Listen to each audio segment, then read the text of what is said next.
Control systems in manufacturing have more demands than ever based on requirements of data handling, cybersecurity, and connectivity, along with the elements of AI that are coming down the pipeline. Joining us today is Dave Cameron, Director of Product and Project Management at Bosch Rexroth Automation and Electrification Solutions, to discuss with us some of the trends surrounding industrial controls and why they need to be different from solutions past. Okay, Dave, control systems have always been important for manufacturing enterprise, but related requirements, I think, have become a bit more complex over time. So why don't you tell us more about the modern variables that are really placing demands on control systems now and why controls have needed to evolve in response to those? Sure. I'd like to go a little bit back in time and talk about the history of controllers really were designed to handle in manufacturing mainly logic and motion for the manufacturing process. So we started there on the OT level, and then that's all that was really required for many years. And then the collection of key process data increased over time.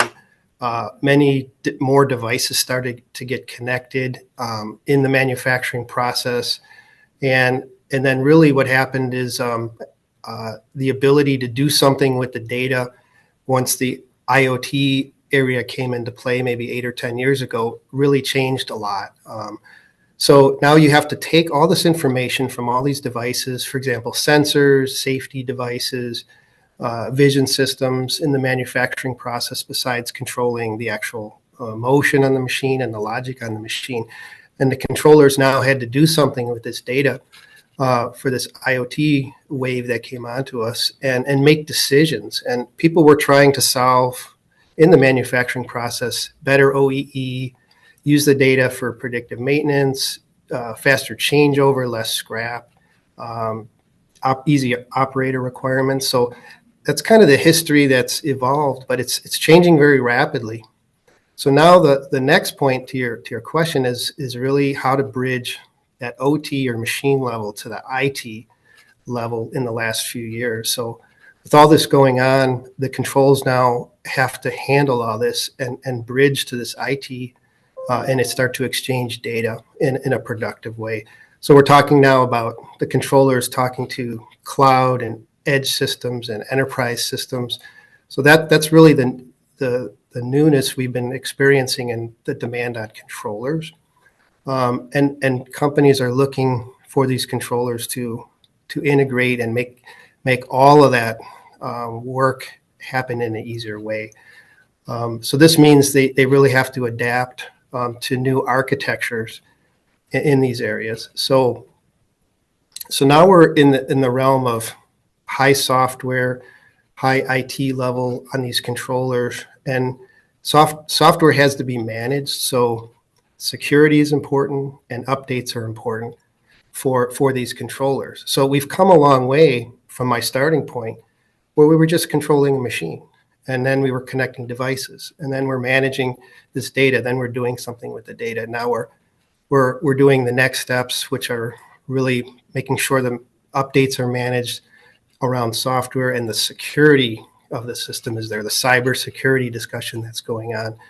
So really that requires much more of a controller. So this all relates to being able to provide solutions to be able to handle this. That's where the evolution has gotten to this point. And we, as Bosch Rexroth, have come about with a solution the last few years to be able to do this. So we saw it coming and we created something that's like a smartphone. So if you think about your smartphone, you're really combining what used to be many different things. And I'm making the analogy to the controllers.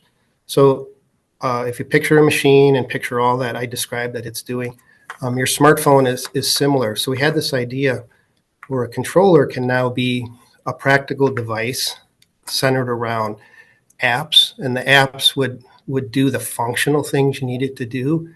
They would allow the scalability of the controller to do a certain type of application, big machines, small machines, hooking in different devices for, again, cameras and data management, handling the cybersecurity elements with VPNs and firewalls.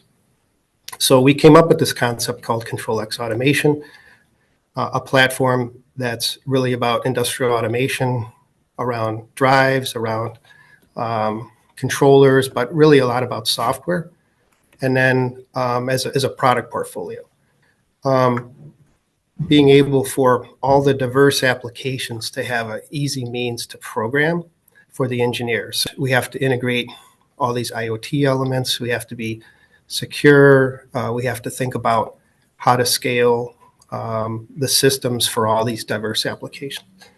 The controllers now become a device that's really an all-in-one device. It used to be separate hardware, separate software, and now, like a smartphone, you've combined your phone to incorporate all these functional things, all the data management and all the things it has to do with this ability to put apps in it.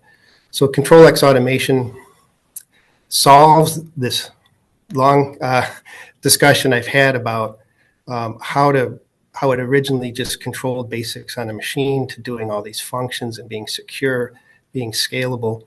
By having a product that combines all these functions through this app process.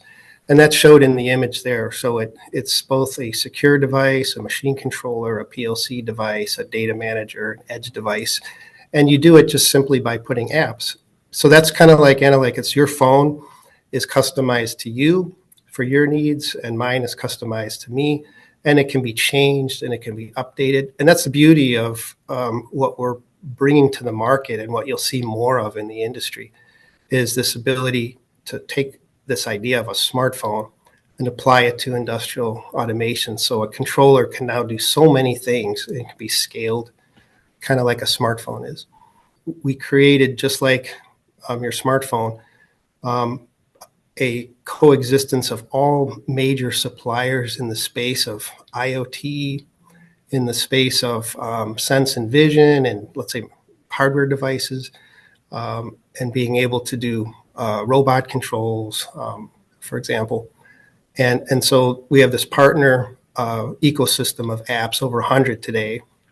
And this is how we take a machine, take a controller, and be able to apply all these contributing companies to be able to connect to the controller and do all these different application types. So again, the idea of the smartphone, no one company did everything. They had all these different contributing partners to the ecosystem to be able to do what needed to be done for a smartphone. I agree. And thank you for helping us visualize that solution. I would say, jumping off that, before we go, are there any priorities that you think, considering how much there is to get your arms around here, right?